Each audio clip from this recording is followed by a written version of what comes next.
Hello दोस्तों, welcome back to my channel कुछ अच्छा कुछ बुरा।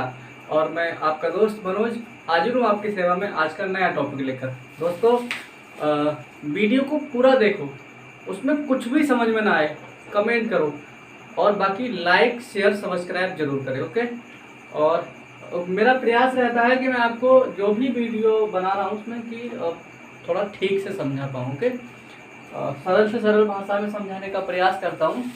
और मेरी अपनी दिली इच्छा है कि ज़्यादा से ज़्यादा वो लोग जिनको स्कूलों में वो चीज़ नहीं मिल रही है, कोचिंग से नहीं मिल रही है, जिनके पास कोचिंग का पैसा नहीं है ना, मेरे वीडियो उनको पूरी हेल्प देंगी। बस समझने का प्रयास करो। और आज जो मैं आपको जो हमारा चैप्टर चल रहा है डेली बेस में, अभी दूसरा दिन है आज। कौन सा? सरल रेखा में गति, मोशन इन स्ट्रेट लाइन, उसको हम पढ़ रहे हैं। उसमें हमने पढ़ लिया कि निर्देश फ्रेम क्या होते हैं, फ्रेम ऑफ रेफरेंस क्या होता है। ठीक है। उसमें हमने पढ़ा था कि एक बिमीय, दो बिमीय, त्रिविमीय गति क्या होती है। और उसमें हमने ये पढ़ा था कि जो रेस्ट और मोशन की अवस्थाएं क्या होती हैं, मतलब विराम अवस्था और गति की अवस्थाएं क्या होती है। अब आज हम लोग पढ़ने वाले हैं क्या, ये इनका ग्राफ, किसका? विराम अवस्था तथा कौन से? गति की अवस्था, गति की अवस्था का ग्राफ, यहाँ पे ग्राफ से मैं समझाने का प्रयास करूंगा कि जब वस्तु गति में होगी तो ग्राफ कैसा मिलेगा, और जब वस्तु रेस्ट में होगी, विराम में होगी, तो ग्राफ कैसा होगा। ओके। तो बात करते हैं सबसे पहले हम किसकी? विराम अवस्था की। अगर कोई वस्तु विराम अवस्था में है तो उसका ग्राफ कैसे बनेगा?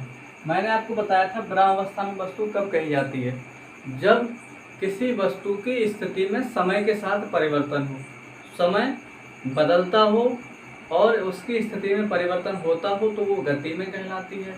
दूसरी तरफ समय बदल रहा है लेकिन उसकी स्थिति में परिवर्तन नहीं हो रहा है किसी भी वस्तु की, तो वस्तु कैसी कहलाती है? विराम अवस्था में कहलाती है। अब हमें यहाँ पर इस ग्राफ में बताना है विराम अवस्था। सपोज दैट अभी वस्तु कहाँ पर है? यहाँ पर है। ओके। ये ओरिजिन है ओ, उससे 3 किलोमीटर की दूरी पर यहाँ पर वस्तु है। अब किलोमीटर मीटर मतलब मैंने जेन्युइन मान लिया है, सही, कुछ भी आप मान सकते हैं। और यहाँ पर ये समय है 1 घंटा, 2 घंटा, 3 घंटा, यहाँ लिख रहा हूँ। समय किसमें है? घंटे में। ओके। और दूरी वैसे ऐसे नहीं लिखते, इसको ऐसे लिख देते, स्थिति या इसको कह देंगे दूरी। और ये काय में है? किलोमीटर में। ओके। 1 किलोमीटर, 2 किलोमीटर जो भी है। और समय 1 2 3, ये 4 5 6, ये आप किसी भी तरीके से मान सकते हो। मैं आपको समझाने के लिए ऐसा मान रहा हूँ। ये समय जो घंटे में दिया हुआ है, दूरी किलोमीटर या मीटर में दी हुई है। कोई भी वस्तु है, या सपोज दैट कार है, साइकिल है, मैं हूँ, कोई भी चलने वाली चीज़ जो है, मानो इस मेन पॉइंट से 3 किलोमीटर दूर यहाँ पर खड़ी हुई है। अभी ये जो 3 लिखा हुआ है यहाँ पर, ओके, ये 3 है यहाँ पर। अब है क्या? घड़ी हम देख रहे हैं, और घड़ी में हम क्या देख रहे हैं कि जैसे ये मैं बना लिया यहाँ पर, एक कार बना लेता हूँ, ये साइकिल बना लेता हूँ, कार बना लो ऐसे करके। ये गलत हो गई थोड़ी सी, ऐसे करके, ऐसी होती है ना कार। ये इसकी हेडलाइट बन गई और इस पर खिड़की लगी होती है, ऐसे करके है। चलो, ये कार बन गई। अभी ये कार मैं ये देख रहा हूँ कि जो 0 टाइम है, मतलब यहाँ पे टाइम क्या होगा? टाइम भी 0 होगा, दूरी भी 0 होगी। दोनों कोऑर्डिनेट कैसे होंगे? मूल बिंदु पे यहाँ पर जो ये एक कोऑर्डिनेट होता है इधर के लिए समय का, और एक किसका है? दूरी का। तो यहाँ पे जब वस्तु यहाँ पर होगी तो कोई दूरी नहीं है, कोई समय नहीं, लेकिन यहाँ पर क्या है? वस्तु यहाँ पर है, सॉरी, यहाँ से 3 किलोमीटर दूरी पर। और शुरू का जो समय है, मानो 1 घंटा हो गया, 1 घंटे में वस्तु यहीं पर रही, मतलब उसकी स्थिति में कोई परिवर्तन नहीं हुआ। 3 किलोमीटर, तो समय के हिसाब से यहाँ के लिए एक बिंदु लगाएंगे, ऐसे एक यहाँ से ले जाएंगे, ऐसे डैश डैश करके लाइन, और लाइन यहाँ से। तो ये दोनों जहाँ पे काटेंगे वहाँ हमने कोऑर्डिनेट बना लिया। अब हुआ क्या? 1 घंटा हम और देखते रहे इस कार को, अगले 1 घंटा। तो अगले 1 घंटे में, मतलब पहले 1 घंटा था, अब दूसरा घंटा और देखा, तो अगले 1 घंटे में हम क्या देख रहे हैं कि फिर ये वहीं खड़ी हुई है। ये सपोज दैट ए पॉइंट ले लो यार, ये कहाँ खड़ी हुई है? ए पॉइंट पर खड़ी हुई है। तो हमने यहाँ देखा कि 1 घंटे तक हम इस कार को देखते रहे। ये जो 3 किलोमीटर दूरी पर थी पॉइंट ए पर वहीं खड़ी हुई है। 3 किलोमीटर दूरी पर इस बिंदु से 3 किलोमीटर दूरी पर कोई पॉइंट ए है, वहीं खड़ी हुई है। अब हमने क्या करा, थोड़ी देर और देखा अगले बार में, अगला 1 घंटा, तो फिर हमने देखा फिर भी ये ए पर है। अब अगले के लिए क्या करेंगे भाई, ए पर ही खड़ी हुई है वहीं पर ये, तो दूसरा पॉइंट मिल गया। हम यहाँ क्या देख रहे हैं यहाँ पर कि समय बढ़ रहा है, पहले 1 घंटा फिर 2 घंटा, लेकिन दूरी नहीं बढ़ रही है, वो जहाँ है वो वहीं पर रुकी हुई है, ए पे है तो ए पर। ऐसे अगले फिर से आगे देखेंगे और आगे देखेंगे, ऐसे मतलब इनसे मिलाते रहेंगे, तीसरे घंटे में, चौथे घंटे में और 5वें घंटे में, और इन सबको मिलाते चले जाओ। तो हम क्या देख रहे हैं यहाँ पे, ये जो लाइन मिल रही है ये एक स्ट्रेट लाइन मिल रही है, ये ग्राफ बन गया। तो जो वस्तु रेस्ट में होगी यानी कि विराम अवस्था में होगी तो उसका ग्राफ कुछ इस तरीके से बनेगा कि जो एक इसमें एक क्षैतिज रेखा, तो उसका ग्राफ जो होगा एक स्ट्रेट लाइन हमको मिलेगा, क्षैतिज रेखा मिलेगा, क्योंकि उसमें समय तो बढ़ रहा है, 1 घंटा, 2 घंटा, 3 घंटा, 4 घंटा, 5 घंटा, लेकिन इसकी स्थिति में कोई परिवर्तन नहीं हो रहा है। ये यहाँ से 3 किलोमीटर दूरी पर बिंदु ए पर खड़ी है तो वहीं खड़ी हुई है, तो इसलिए इसका जो ग्राफ बनेगा वो इस टाइप का बनेगा, सीधी रेखा। मतलब अगर कोई वस्तु रेस्ट में है, विराम अवस्था में है, तो उसका जो ग्राफ बनेगा ना वो इस तरीके का बनेगा, एक सीधी रेखा। अब हम बात करते हैं कि अगर वस्तु गति की अवस्था में है तो ग्राफ कैसे बनेगा। 1 सेकंड वेट करिए।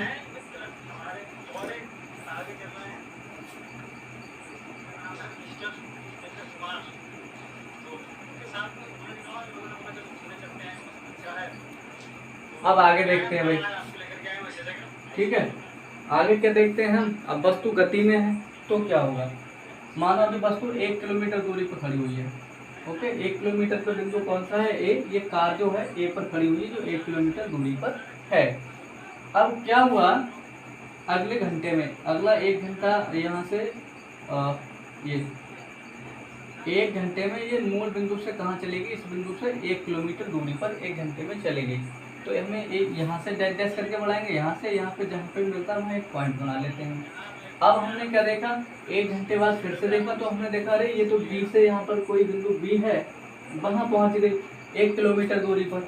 ए से 1 किलोमीटर की दूरी पर क्या है, एक बिंदु बी है, वहाँ पहुँच गई।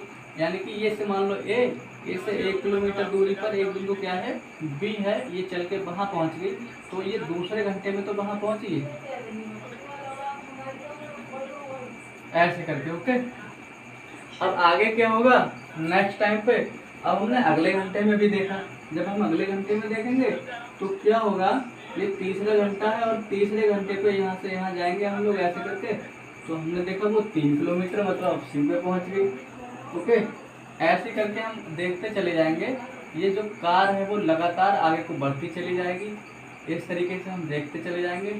तो इसका जो ग्राफ बनेगा वो इस तरीके से बनता है, इस तरीके से, मतलब जो वस्तु गति में होती है उसका ग्राफ कुछ इस तरीके से बनता है, और जो विराम अवस्था में होती है उसका ग्राफ कुछ जो पहले बताया था वैसे बनता है। ये तो थे ग्राफ, जनरल ग्राफ मैंने बता दिया था कि रेस्ट का मतलब विराम अवस्था का ग्राफ कैसे बनेगा।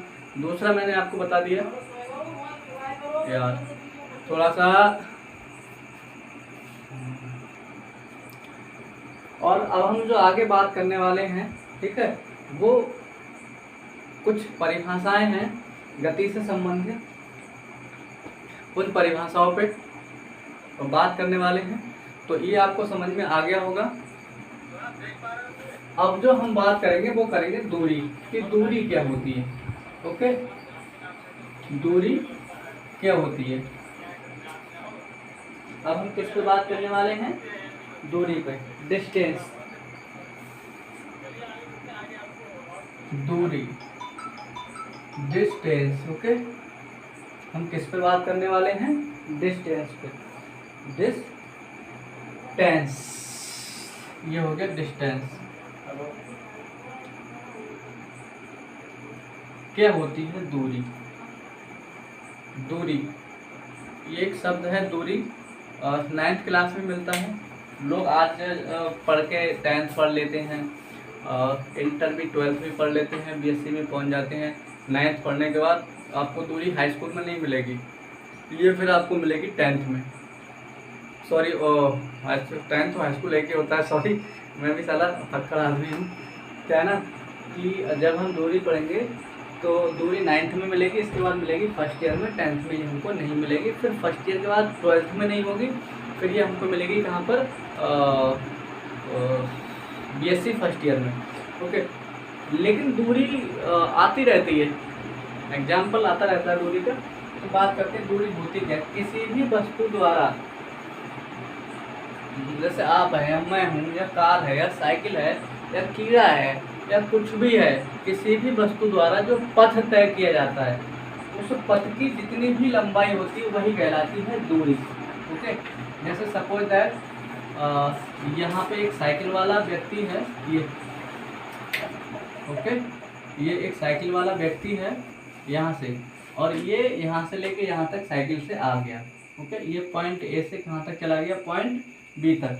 तो ए से बी तक ये एक रास्ता है, ये पथ, ये व्यक्ति है, इस व्यक्ति द्वारा ए से बी तक जाने में जो रास्ता तय किया गया था, इस तय किए गए रास्ते की जो लंबाई होगी, ओके, वो क्या कहलाएगी, दूरी कहलाएगी। बात समझ में आ रही है। किसी भी वस्तु द्वारा तय किए गए पथ की लंबाई को क्या कहते हैं, दूरी कहते हैं। धीरे से मैं एक बार फिर से रिपीट कर रहा हूँ, किसी भी वस्तु द्वारा तय किए गए पथ की लंबाई को क्या कहते हैं, दूरी कहते हैं। दूरी के कुछ चीजें हैं कि दूरी कैसी राशि है, एक अदिश राशि है। यह अदिश और सदिश हम पढ़ चुके हैं। दूरी कैसी राशि है, अदिश राशि है। अदिश राशि का मतलब क्या हो गया, दूरी को डिफाइन करने के लिए हमें दिशा की जरूरत नहीं पड़ती है। और एक फैक्ट, ये दूरी कभी भी, पहली चीज, दूसरी चीज, दूरी कभी भी नेगेटिव नहीं होती है, नेगेटिव नहीं होती है, मतलब शून्य, शून्य नहीं होती है। अभी दूरी लंबाई यार शून्य हो जाएगी तो कैसे काम चलेगा। ये पेन है, इसको कह दो कि इसकी लंबाई शून्य हो गई, इसका मतलब ये होगा ही नहीं, ठीक है। तो दूरी कभी भी शून्य, इसको कह दो ये दूरी शून्य हो गई तो दूरी होगी ही नहीं। तो दूरी कभी भी नेगेटिव नहीं होती है। मैंने यहाँ गलत लिख दिया, कैसे नहीं होती है, नेगेटिव। नेगेटिव का मतलब होता है ऋणात्मक, मैं फिर गलत लिख देता हूँ यार, इससे सारा काम ठीक नहीं करता। ओके, तो क्या है, ये नहीं सोचना है गलत पढ़ा रहा हूँ। ओके, दूरी कभी भी कैसी नहीं होती, मतलब ऋणात्मक नहीं हो सकती और जीरो भी नहीं होगी। ओके, ध्यान रखना, कैसी नहीं होगी, नेगेटिव कभी दूरी नहीं होती है। और दूसरा, ये कैसी राशि है, अदिश राशि है। दूरी की परिभाषा आपको समझ में आ गई होगी। तय किए गए पथ की लंबाई को ही हम लोग कहते हैं दूरी। अब बात करते हैं विस्थापन की। दूसरी चीज डिस्प्लेसमेंट, क्या होता है, डिस्प्लेसमेंट, विस्थापन। अब बात किसकी करेंगे हम लोग, विस्थापन, डिस्प्लेसमेंट, विस्थापन। इनका बहुत बड़ा एक, हालांकि विस्थापन भी एक तरह से दूरी है, लेकिन इसमें और उसमें फर्क है। ओके, विस्थापन, इसको कहते हैं डिस्प्लेसमेंट, डिस्प्लेसमेंट। अब क्या होता है डिस्प्लेसमेंट, विस्थापन क्या होता है। विस्थापन की सबसे अच्छी परिभाषा है, किसी भी वस्तु की प्रारंभिक और अंतिम स्थिति के बीच की जो दूरी होती है उसी को हम कहते हैं विस्थापन। ओके, क्या परिभाषा बताई, सपोज दैट ये ए और बी, किसी भी वस्तु की प्रारंभिक और अंतिम स्थितियों के बीच की जो दूरी होती है उसको हम लोग क्या कहते हैं, विस्थापन कहते हैं। अगेन ट्राई कर रहा हूँ, कोई वस्तु है, किसी भी वस्तु की दो स्थितियाँ होंगी, एक प्रारंभिक स्थिति, प्रारंभिक स्थिति, और दूसरी होती है अंतिम स्थिति, अंतिम स्थिति। ओके, यानी कि एक होती है इनिशियल इनिशियल स्टेट, और दूसरी होती है फाइनल स्टेट। इनिशियल मतलब प्रारंभिक, फाइनल मतलब अंतिम। ओके, तो इनिशियल और प्रारंभिक स्थितियों के बीच में जो भी प्रारंभिक और अंतिम स्थिति के बीच में जो भी दूरी होती है, जो भी अंतर होता है, वही के कहलाता है विस्थापन कहलाता है। ओके, दोबारा से इसकी परिभाषा मैं आपको बता दे रहा हूँ।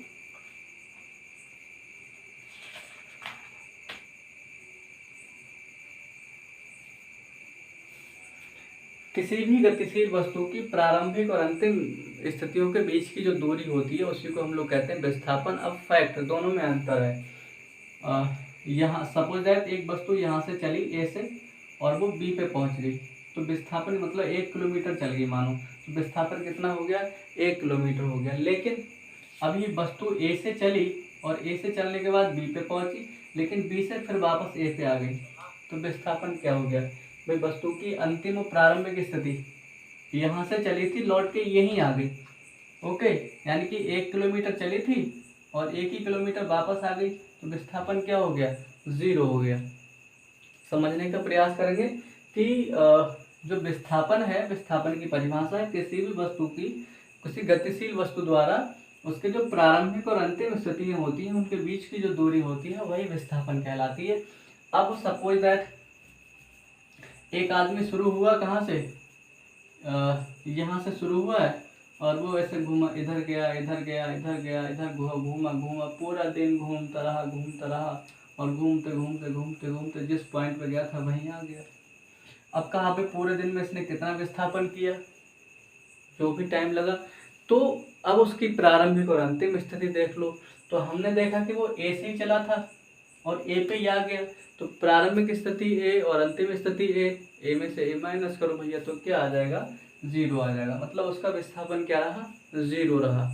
तो कहने का मतलब ये है विस्थापन और दूरी में अंतर, यहाँ लिख लो दूरी और यहाँ लिख लो विस्थापन। ये था सदिश राशि और सॉरी अदिश राशि। दूरी कैसी राशि थी, अदिश राशि, अदिश यानी कि स्केलर, और ये थी सदिश राशि होती है, सदिश राशि। जो दूरी है वो अदिश राशि है, स्केलर क्वांटिटी है, और जो विस्थापन है वो कैसी, सदिश राशि है, वेक्टर क्वांटिटी है। ये ऋणात्मक नहीं होती है, ऋणात्मक नहीं होती है, मतलब दूरी जो होती है वो ऋणात्मक नहीं होती है। और जो विस्थापन है ना, ये शून्य हो सकता है, ये ऋणात्मक हो सकता है और ये धनात्मक भी होता है।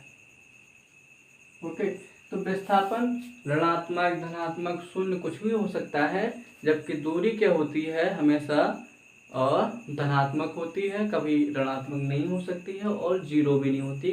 दूरी को आप 0 नहीं कर सकते, यार ये पेन है इसकी लंबाई को 0 कर सकते हो क्या, नहीं, इतना है तो इतना रहेगा। ओके, तो दूरी कभी भी 0 नहीं होती है। विस्थापन 0, शून्य, ऋणात्मक हो सकता है। विस्थापन सदिश होता है, इसको डिनोट करने के लिए, डिफाइन करने के लिए विस्थापन को हमें दिशा की आवश्यकता होती है। सा माने सहित और दिश माने दिशा, मतलब हमको दिशा की भी आवश्यकता होती है, जबकि दूरी को डिफाइन करने के लिए हमको दिशा की आवश्यकता नहीं होती है, इसलिए दूरी कैसी है, अदिश राशि है। तो ये तो था आपका विस्थापन, दूरी। तो आज के लिए इतना ही दोस्तों, बाकी का कल के वीडियो में पढ़ाऊंगा। कल नेक्स्ट हम पढ़ने वाले हैं, इससे संबंधित गति के समीकरण है, पहला समीकरण, दूसरा समीकरण, तीसरा समीकरण, ये हम नेक्स्ट वीडियो में पढ़ेंगे। तो आज के लिए इतना ही। जय हिंद दोस्तों।